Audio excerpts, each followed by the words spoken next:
Hello, my name is Brant Hunt, and my channel here is Discerning What is True. I'm sharing this on my YouTube channel, that is Discerning What is True, and also I'll be sharing it on Facebook later. I'll be actually sharing it with this recording of it. Today is the 13th day of September 2023. I'm going to be reading another chapter of P.G. Langdon's book, which is Phil Langdon's book, called Revelations of the Holy Spirit, Decoded by Phil Langdon. And we're going into what we call the chapter 4, which is called The Throne in Heaven. And we're going to be, again, looking at some important things that we look at the tarot cards here, giving us an illustration of this as we just the impact of these cards along with the Kabbalah gives us emphasis on the spiritual road that we're hoping to be on or approaching. And so I wanted to share this with you guys here briefly. This is number 4. And this is the Emperor. The last chapter was actually on the Empress. So we thought I'd share that with you today. And he reveals that also in his book here with the Emperor too. So I thought I'd share that with you with the cards. So glad you're here. Hope you have ears to hear and eyes to see and a heart to understand. The number 4 represents stability in the square of measure, you see, and understanding. In tarot, the corresponding card is the Emperor, who sits on the throne dispensing wisdom and power. Like King Solomon, that is Solomon equals sun. Sun, S-U-N, the great magician and prophet. The 4th chapter in Revelation concerns the throne of God, the great doorway to heaven, the result of gaining measure, humility, and understanding. The 4 Hebrew letter, that is what we call D, is Dalet, D-A-L-E-T. And hold on a second here. My allergies are plaguing me here for some reason. But anyway, meaning door.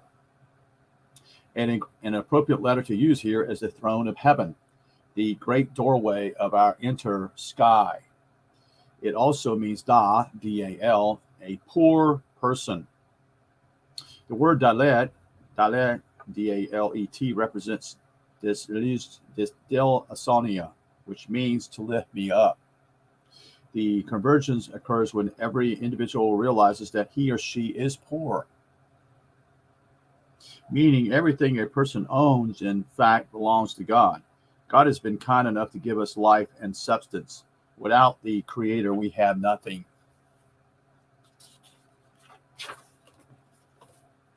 So let's get into chapter 4. That is Revelation 4.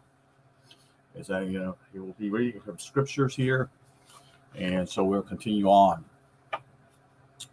Verse 1. After that, I looked, and there before me was a door standing open in heaven. And the voice I had first heard speaking to me like a trumpet said, "Come up here, and I will show you what must take place after this." Very intriguing verse. A door standing open in heaven is the abyss. The heaven is up here. The door between heaven and earth. The Son of God is the voice already heard, like a trumpet saying, "Come up here. Ascend up here." Ascend up here. Follow with, "I will show you what must take place." Can only mean creation is going to follow automatically. Creation in your head. At once I was in the spirit, and there before me was a throne in heaven with someone sitting on it. Verse 3. And the one who sat there had the appearance of jasper and carnelia, C-A-R-N-E-L-I-A-N, a rainbow resembling an emerald encircling the throne. The portion of text confirms we are dealing with ascension here. That is, when it says, "At once I was in the spirit." the swiftness of dew to launching up into light speed where time does not exist, nor does the universe. The only place we can go so swiftly is to the right hand of the Creator. Before the throne of God, it looks like a majestic cumulus cloud with thin white laser beams coming out from it or going out from its four sides, forming a cross shape. Is that where the cross comes from? One of the things we talked about, me and Phil were talking about, as I dialogue with him, I think 3 or 4 times here. We've had some talks together. Is that we really don't know what the cross really means. And we've been told so many things, you see. But was the cross really actually what someone saw? But what we were talking about when we talked in the past is that long ago there were mystery schools for this. There were schools that taught this. Not today. So we're on our path alone, you see. And although we have the internet, which is a beneficial part of what's going on if you're seeking spiritual things, but in the past simply is you would go to a mystery school, but the mystery schools have been all bought out. There's no teachers that really are actually sharing the truth. That is, all of them are in it for the money. They're all putting on a show, so to speak. You see. So let's continue on. As I continue to read here, the one who sat there is simply a personification of the cloud dressed in long white robes. Jasper and Cornelio are highly significant appearing in this passage. Jasper, known as the supreme nurturer, very much like the light to illumine it, symbolizes the glory of God. The blood atonement we have through the sacrifice of Jesus Christ occurs in the head when we sacrifice our pineal gland for its spiritual function.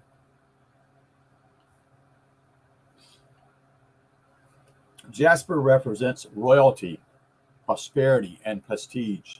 Its colors vary from yellow and brown to red and even clear, but they are rare.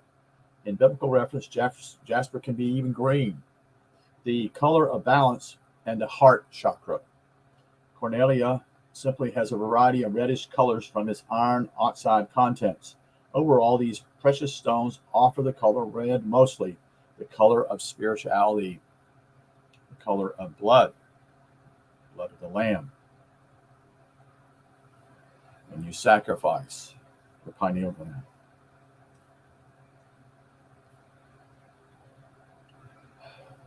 Continue here. Let's see. A rainbow tells us how the state of heavenly glory is the completion of the 7 angles or angels of light. A rainbow arch is like the arc of the sun in its fullness, representing birth, life, and death. In this case, as an illuminate with 7 colors of the rainbow, the totality of being. Green is the color of balance between the 2 extremes of red and as yellow and blue, or fire and water esoterically. The elements associated with the light in the abyss. Verse 4. Surrounding the throne were 24 other thrones, and seated on them were 24 elders. They were dressed in white and had crowns of gold on their heads. The metaphysical triangle can fracture into 4, giving a total of 12 corners. When we isolate the manifest creative aspect, and naturally folds up into a tetrahedron.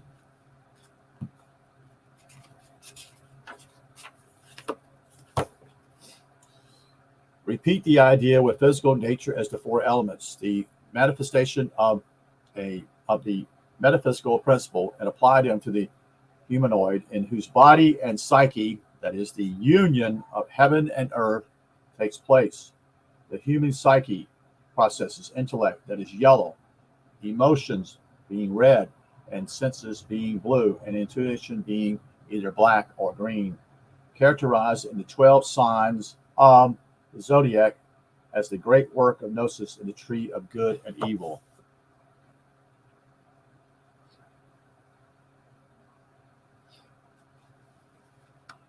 And he gives a description of what it looks like here. When heaven and earth unify in the head, their emergence is the model in philosophy that is philosophical geometry as the six-pointed star of David. The symbol normally associated with the 6 and 7 chakra. When we fold these up into 3D tetrahedron and unify them, they make union of spirit. They make a Merkaba, meaning light dash spirit dash body, bringing the two tetrahedrons together in union as the union of spirit and energy. Gives 24 elders surrounding the light like a clock with 2 rounds of 12 hours, making 24 hours in total. The light of the middle then is automatically the 25th, the Son of God that was born on the 25th day of December. And he shows another picture of that.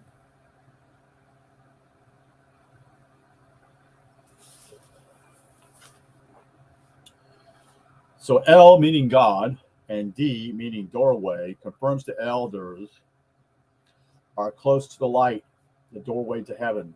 They represent the occult structural meaning behind the union of opposites in ascension. The only light dash spirit dash body the Merkaba refers to is the light itself, not a spinning cluster of tetrahedron shaped energy signatures, nor is there a tetrahedron frame of energy performing miracles around the physical body of a luminate, even if their chakras are all lit up. The Merkaba concept is an archetype in nature, born only by simplifying attributes of spirit and energy into philosophical geometry or sacred geometry that sees a circle as a infinity-sided polygon, and as such may be used in philosophical symbolism to represent infinity. This means the 24 elders are in fact the cloud itself, simply because the light is the literal union of heaven and earth. Therefore, they all have the same attributes as the Son of God, that is, crowns, thrones, white robes, and a sash. As already established, the prophecy of Revelation is that creation follows directly from ascension, and we have just heard about ascension in the 24 elders, signifying the spiritual union between heaven and earth. What should come next is the text, if the prophecy is true, should have something to do with the elementary nature of creation.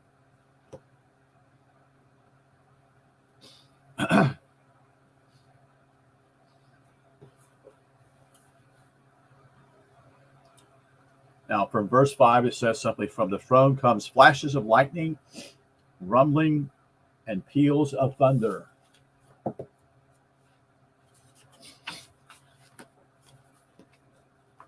From the throne comes creative force, and here are the theoretical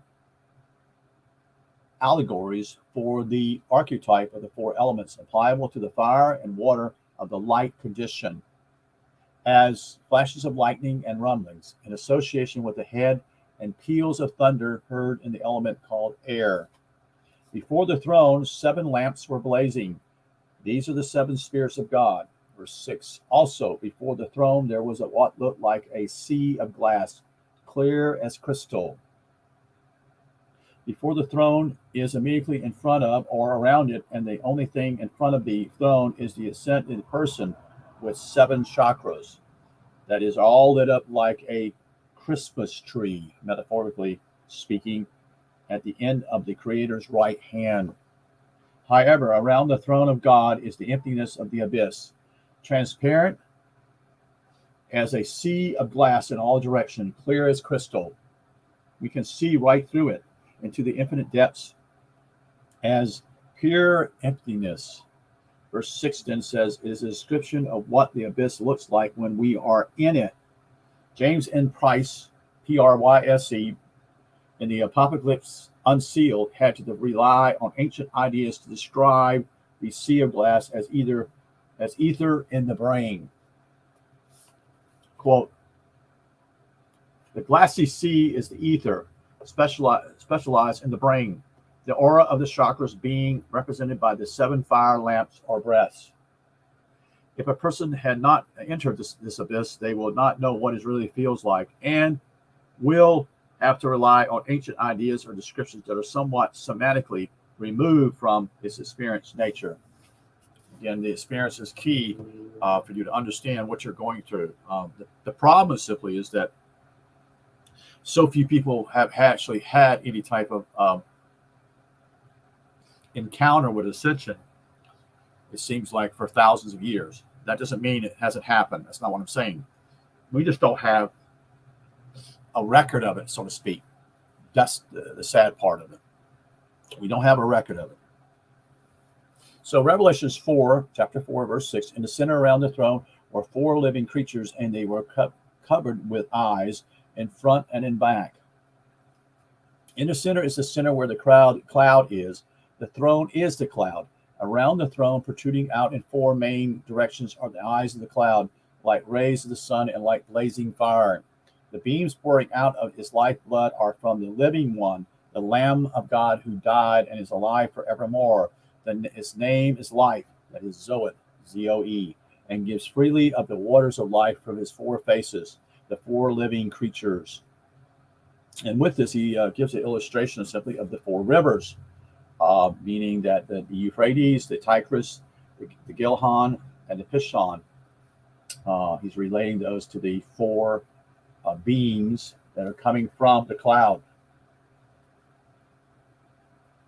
In Genesis, the 4 faces of the cloud pointing out in the living water are referred to as the 4 rivers of watering. That is talking about Eden, meaning delightful, blissful, happiness, paradise, called Pishon, jump or bounce, refers to a strong stream of water.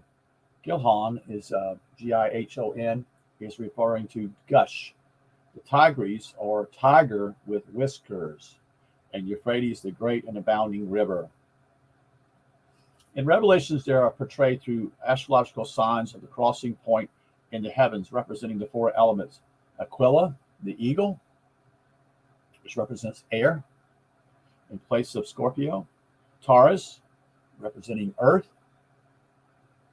Aquarius, representing water. And Leo, representing fire. Normally, Aquarius is an air sign in the zodiac, but here, his characteristics as the water bearer is emphasized to relate with the cloud. The eagle also represents heaven as represents heaven as air, which taken together with the lion, who can also represent earth in this context. More so, not simply because of his direct likeness to shape, to the cloud, but his symbolic connection to the inner strength and courage represents by the lion as the creator and his great physical work. As a result of this displacement, the sign normally associated with water in this context would be Scorpio. However, due to the change in emphasis, another sign is needed to cover the air element, and the eagle is ideal since it not only rises with the Scorpio, but represents, like Horus in many ways, the outsider of the other 3 regular zodiac signs, in harmony with our metaphysical blueprint of 3 and 1. It also directly represents the cloud as the bird of heaven, that is the 13th issue, that is the 13th zodiac sign, and product from the universe of 13.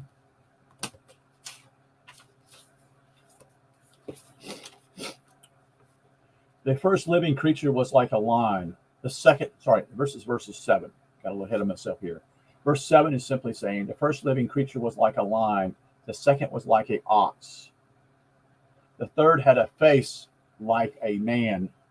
And the fourth was like a flying eagle. Each of the 4 living creatures had 6 wings and was covered with eyes all around, even under his wings. We need to be careful here not to let the language of riddles get the better of us. Nothing is going to suddenly change. The cloud always looks the same way. It does. The way in which it can be referenced can change through and may be hidden behind a smokescreen of symbolic metaphors with a dash of personal bias on the part of the writers. See, what's happening here simply is that the writers have written this stuff, and they've written it as the best way they can illustrate that with metaphors. The four living creatures have been identified as the four sides of the cloud in terms of the four elements, you see. When we put these four elements together in a description, we are talking about their unification as the fifth element. All personified by the dragon, being all four elements at once, the fifth element in the light is the light itself. That generates the four elements, and it's generated by them. When we read about the four living creatures having six wings, we are hearing about the light having six beings on either side of the body where its wings would be when taken as the bird of heaven. And you can show you something here also in the past.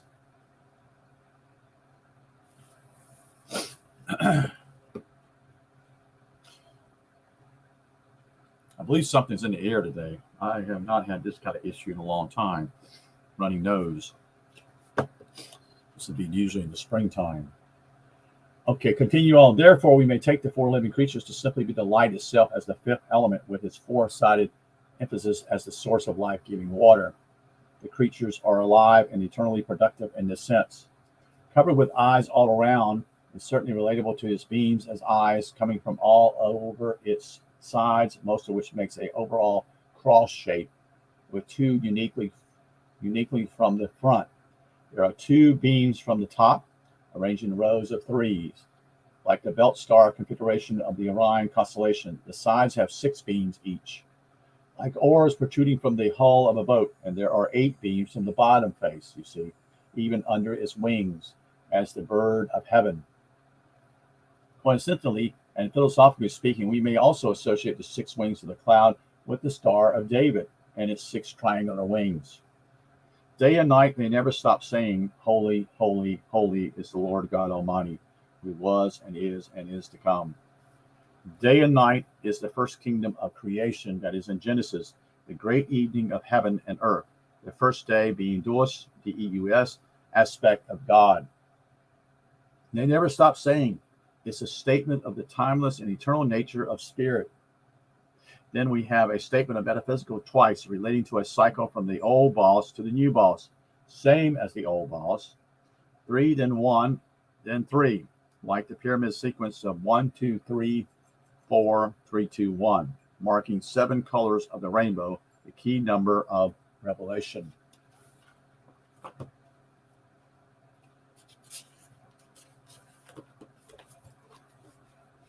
Verse 9, whenever the living creature gives glory, honor, and thanks to him who sits on the throne and who lives forever and ever. Verse 10, the 24 elders fall down before him who sits on the throne and worship him who lives forever and ever. They lay their crowns before the throne and say, in verse 12, saying, you are worthy, our Lord and God, to receive glory and honor and power, for you created all things, and by your will they were created and have their being. When the light is made by each illuminate, the living creature gives glory and pours forth their life-giving water as great and abounding rivers in the union of heaven and earth. And all become one symbolically as the Star of David, heaven and earth unified. The 24 lay down their crowns to the light because they are the key aspect of spirit and energy that makes the Holy Grail. Their thrones are his throne, you see. Their crowns are his crowns. And their sash and robes are his sash and robes. The 24 are the Son of God, the unification of heaven and earth, representing symbolically. The title elder has the prefix L, meaning God. The next portion contains the letter D, and R, meaning doorway and head. So the doorway is in your head, you see. And L, meaning God, is there. You see? You understand what he's saying here? They're giving illustrations in a symbolic way. The title elder then means God, doorway in the head, focusing on the issue of the light itself and not the cranial nerves that surround the pineal center. Euphemically, sorry about that. The nerves are purely physical in nature, and yet the Son of God is distinctly both spiritual and energetic. Here is the deciding factor as to their specific association and identity. In the Apocalypse Unsealed, that is James M. Price again, his name is Price, is not P-R-Y-S-E, describes the 24 elders, the 4 living creatures, and the sea of glass in pure physiological and Greek mystery terms, because that's all he had at that time, you see. And as far as I know, he didn't have this event in his life neither. So he is using what he can basically sense at that time period from Greek mythology or Greek mystery terms, as he has nothing else to go on and does not recognize the full nature of the abyss in the text.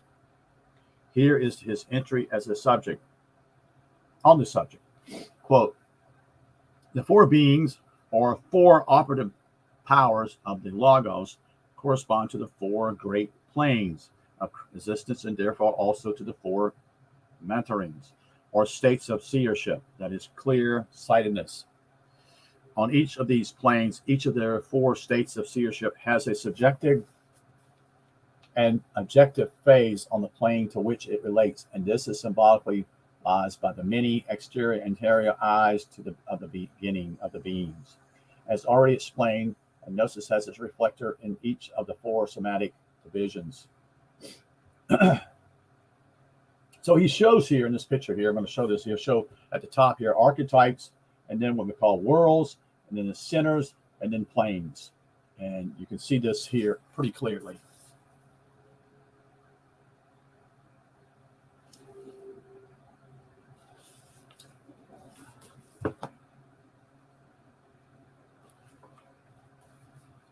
As microcosmic powers, the 4 beings are mystically the 4 quarters of the zodiac. The 4 arms, so to say, of the sun, and as the solar forces, each is a septennion irradiating from a focal point into the 6 directions of space. Similarly, the time periods are divided into fourths, as the year, which has 4 seasons, each containing 3 months, you see. These being again subdivided into bright and dark fortnights, making 24 hours a day. The forces which, whether in the macrocosm or the microcosm, govern successfully these various time periods are the 24 very old men, so to speak, that is presbyterial, that is the ancients, and they are identical with the 24 wings of the 4 beings. The glassy sea is the ether, specialized in the brain. The aura of the chakras being represented by the 75 lamps or breaths. When comparing the issues of the 24 elders and the 4 living creatures, it becomes obvious that the author, James Price, as a theosophist, that there are missing explanations for things not associated, it seems, easily with the Greek mysteries alone. Referring to the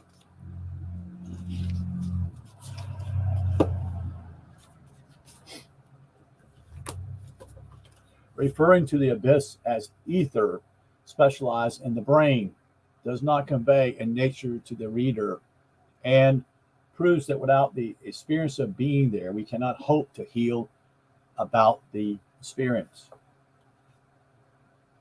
The real problem now this is key, he's pointing this out here. This is where people really struggle because they haven't had the experience, you see, so they can't really explain it.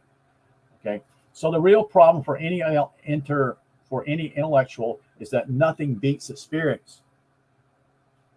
So they're guessing in the dark. I mean, he's doing a good job in the ways he could do, but again, he's guessing. Without it, we are left to guess at the meaning of some of the text and try to fuse our background knowledge with the parts we cannot fully grasp. This is what Price has to do, and was mostly successful, though, at it, simply because he knew the ideas presented through the general teachings of the mysteries, from the mystery schools of the ancient Mediterranean, including those of Greece, such as Plato's Academy. When speaking specifically of the Jewish mysteries, however, James professed a mistrust. Perhaps it was due to not becoming an illuminate himself and not trusting the extreme depth presented by the Kabbalah. suggesting a sense that it might want to be corrected somehow by a more pointed and applicable approach with the aid of the Veda tradition. So that's what he's sharing here. So what Phil is trying to share here, he wanted to share from what we call someone who had talked about this. In other words, went into what I would call great detail. But all he had, again, was based upon the Greeks. And he did not, he did not trust the Jews, but that's not really true. We've talked about that. It wasn't the Jews with the Kabbalah. It's simply he didn't understand it. He did not understand it intellectually. And who would? Who would? The Kabbalah is confusing to people who are intellects. There's nothing wrong with being intellects, but the point simply is they were not able to understand it. He couldn't understand it. So he's basically doing the best he can. I'll have to ask him a question about this because I want to ask him. I think I asked him, but I've forgotten the answer. Was why did he use James Price, P-R-Y-S-E, to give illustrations? Maybe because him being, he was somewhat spiritual. You can tell that because he pursued this interest. And I think he did the best he could do, like I said earlier. But the point simply is he didn't have the experience. And that's the key, is that what I understand with when I'm talking with Phil, he doesn't know if anybody else has had that experience. Remember now, this has been he had this experience in 2014.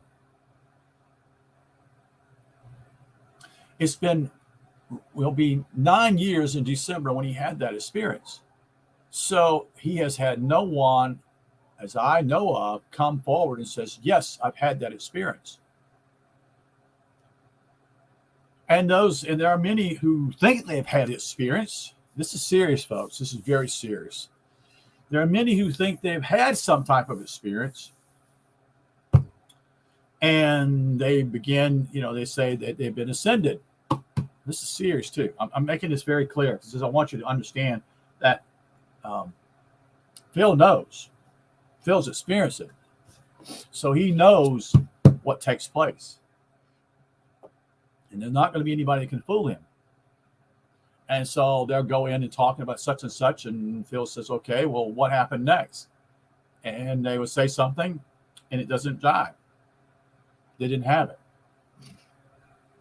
I don't know how many people he's had that have actually, come to him, because he's on YouTube. I mean, he's on his channel. He at one time was on Facebook. I think he decided to get off of that. He has spent oodles of time trying to not only write books, correct? He's not a rich man. He doesn't claim to be rich. And there's nothing wrong with that.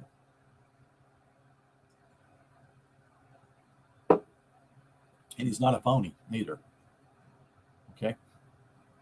Why would you choose, as he's done, to write these books and how to say it? There's no benefit in this except him actually sharing the truth to others, and hopefully that some will come to the truth. That's it.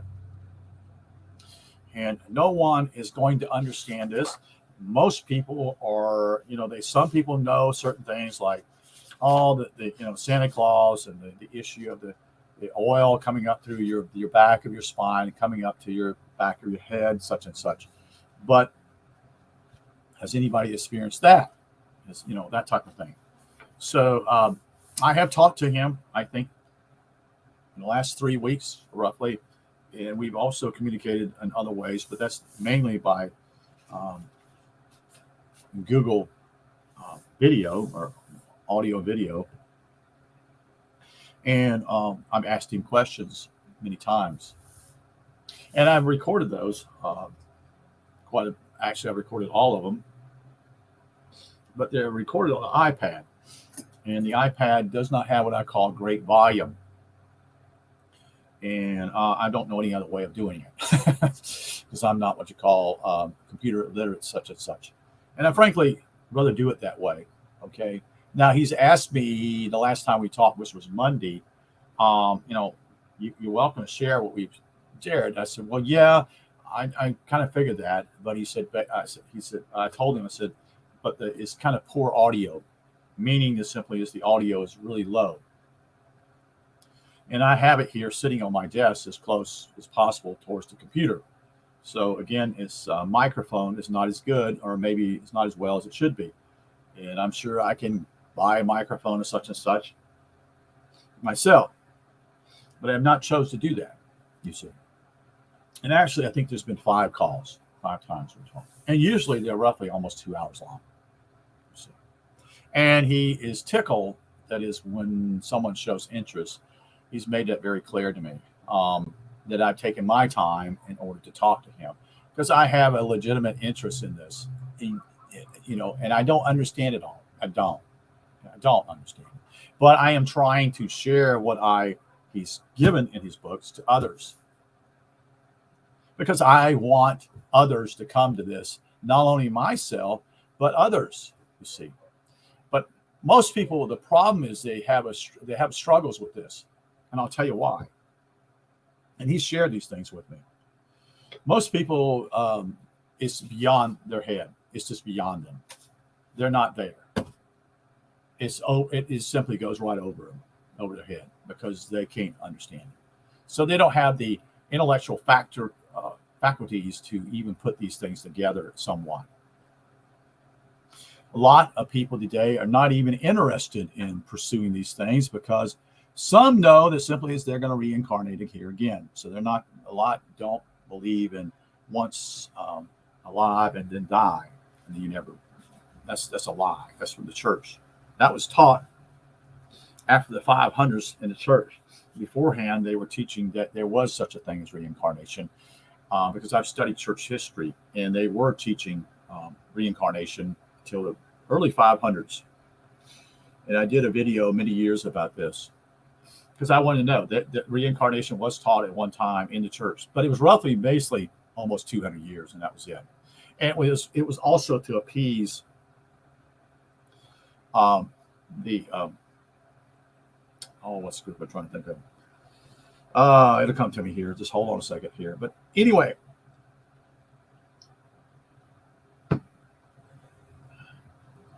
Constantine tried to what I would call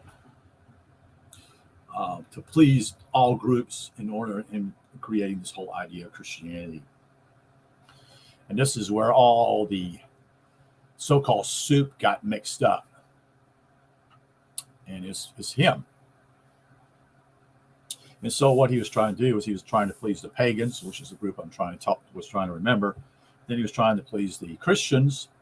And he was also trying to please the sun worshipers in Rome. So that's the 3 major groups he was trying to please because he was trying to he was looking at it politically. He's not interested in religion only for the use of keeping people submitted to him, you see. And so with this idea, with Constantine, he is looking for political unity, not only for the East, but the West, to hold his empire in check, keeping it, working well. And that's why he came up with all this stuff. And he's not a stupid person, although he is politically ambitious in the least. I mean, he is enormously ambitious about holding his empire together. And so this is why the pagans were, quote unquote, allowed to believe in reincarnation. You follow? And the sun worshippers, that is, of Mithras and others in Rome, were pleased to have basically Sunday as the day of worship. And the Christians, eventually what happened was simply they had been, what I would call, been brutally, supposedly killed, is what history tells us. I wonder if that's true or not.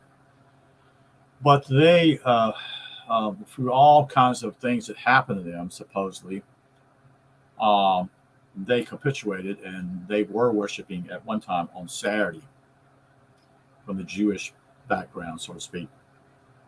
But they gave in to having their worship day on Sunday. It's also incredible when you look at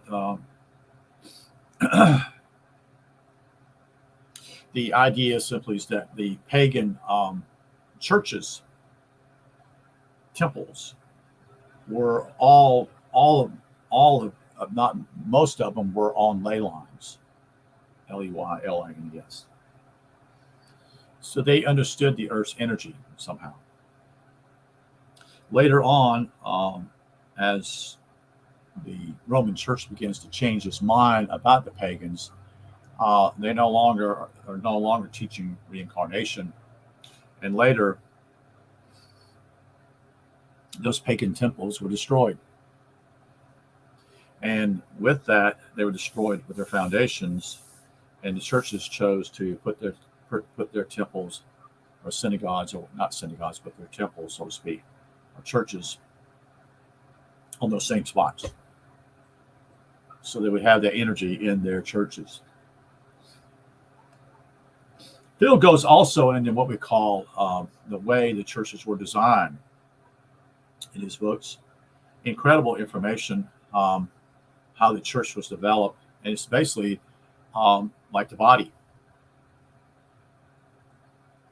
The head is the back part of the temple, where what we call where the priests or pope, not pope, but priests or preachers at that point. And the parishioners are further back, which is resembling what I would call the arms laying down, and the center part is empty, where the body would go at, so to speak. And the feet would be at the entrance of the temple.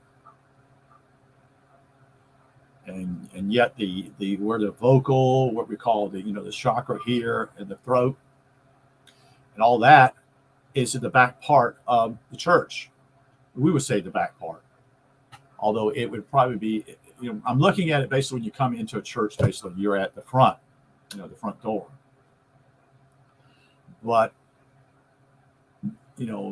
that's how I look at it, In reality, simply is there is no door in the back part of a church most of the time. If there are, it's usually some type of emergency door, or it may be simply a door for the priest to come in. But it was not for the parishioners at all. So you can see how this is all built up. So Phil's been, I think, on, as far as he's told me, 2 trips. He's been, foreign countries. He's been to Thailand, and he's also been to Cambodia, where he had his spirits at. And I think later he's gone to Rome, and he's told me that he's gone to where the Vatican is at, and there is no energy there. Now he's basing this upon simply what he felt in Rome. And I'm trying to think of the older building there. Everything's based upon it, and I tend to forget the name of it. But it's the dome part position of the columns in the front part, the dome that is actually a dome, which is a marble, because I think it was built, I'm guessing this, either 300 AD or either 300 BC, which I cannot recall right now. And it's important that he felt something there. But he said that actually the temples actually in Cambodia are far more powerful. They are built for what he calls stillness. So there's an opportunity for people who come there and who are aware that somehow the spirit works there, unlike at the Roman place or anywhere else. Now, he's only talking about 2 places, okay? All right, so and I think I want to say the Parthon. Maybe I'm wrong. The place in Rome is actually, as far as I know, is on the ley lines. And the ones actually where the temple is, there are many temples where he's visited in Cambodia. And the place where he went, there's 10, 11 temples there. He pointed out simply, he said the leaders at that time were either aware of this for sure, meaning that they knew about it. They knew where they're at and everything, and they built these temples. That is, these are kings now. These are not spiritual gurus, but as far as I can tell, were spiritually in depth. And so they built these temples for a purpose for their people. That is what royalty is all about. That is what they should be doing. But they don't do it because they know the information, they know the knowledge, but they have maybe someone in their family long time ago experienced this.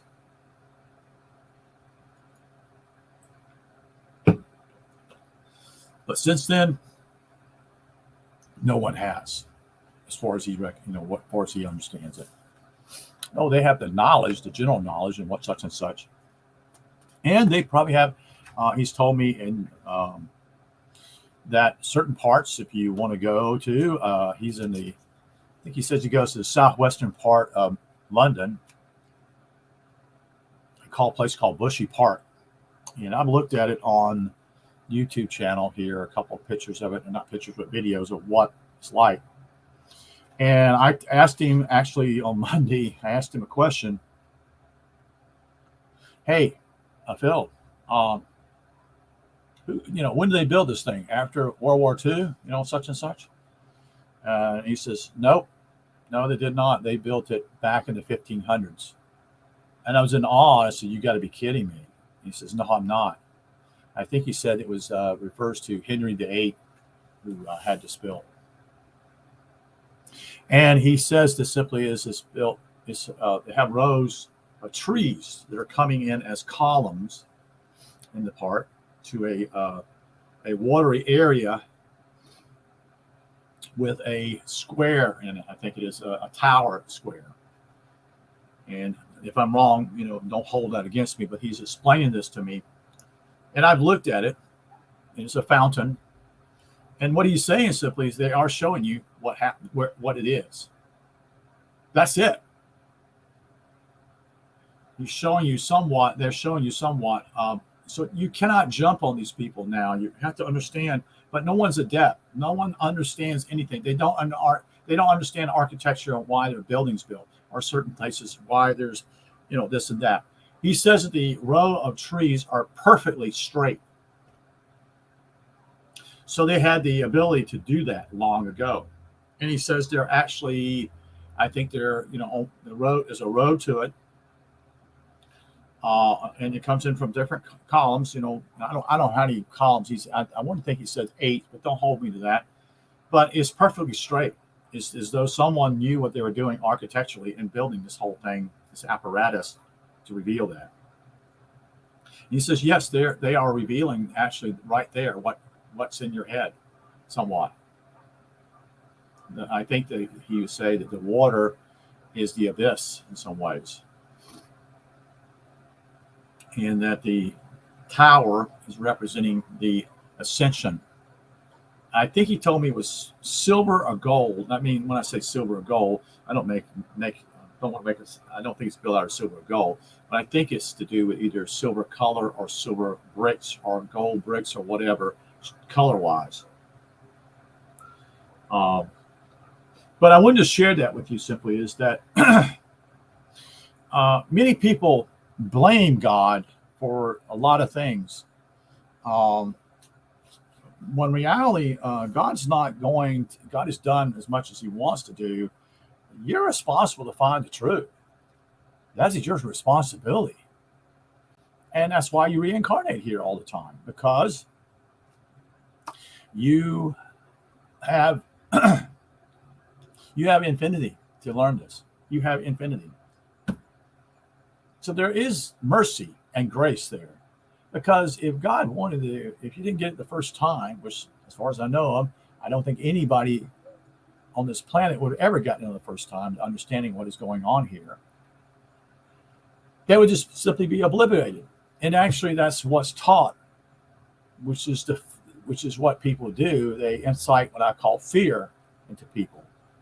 The church does this really quite well in what they share, because they say you're going to hell. Well, folks, hell is here on this planet. That's hell. This is hell. You just go back to your spirit after you die here. So you're not in a body. You're back into your spirit, which is inside you now as you live. But once you pass away, your spirit is gone. And it goes back, as far as I know of, and what I understand, what Phil shared with me, it goes back to being with God. So there is no fear, you see, but we've been traumatized immensely by people telling us stories, or preachers and priests basically scaring their parishioners, which is dogmatically wrong. So anyway, I'm talked enough here, but I just want to share that. Again, a lot of this stuff is when I ask questions with Phil, and we've had good conversations, like I said. And there are channels that actually has Phil's videos. There's a guy named Stephen who has a site, I think it's called, let me see if I can find it real quick here. Bear with me here. What's wrong with this computer? Sorry. It's called Slightly Slanted Sloop. His site is a guy named Stephen. So that's a site you can look into. And there is me, and I don't think anybody else has done anything else since then. So Phil Langdon shares his videos, his talks, da-da-da-da.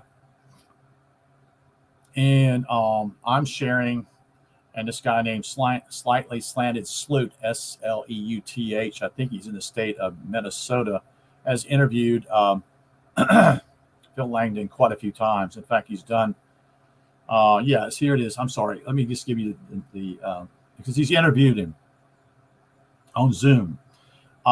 Slightly Slanted Sloot 4, that is the number 4, the truth. And he's, as far as I show right here, one video, he actually does it on Zoom, and it's done, 3 years ago. He's had an interview with him 3 years ago. Now, Steve, as far as I know of, he's a family man, so he has kids and he has a wife. And when I'm understanding Steve, he has only so limited what I call free time. And so he's interviewed Phil a number of times. I don't know how many times. I'm guessing maybe at least 10, maybe more. But there are videos there also where they engage with each other and talk about spiritual issues, and especially what has happened to him. And there is one other guy who actually is, which I've actually shared on my Facebook page, who is in England also, and has interviewed him for 3 or 4 videos he did, which were very well professional done.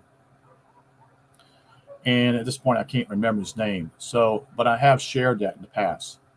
So, but anyway, I'm going longer than I want to here. It's about an hour long here, and I didn't want to go that far.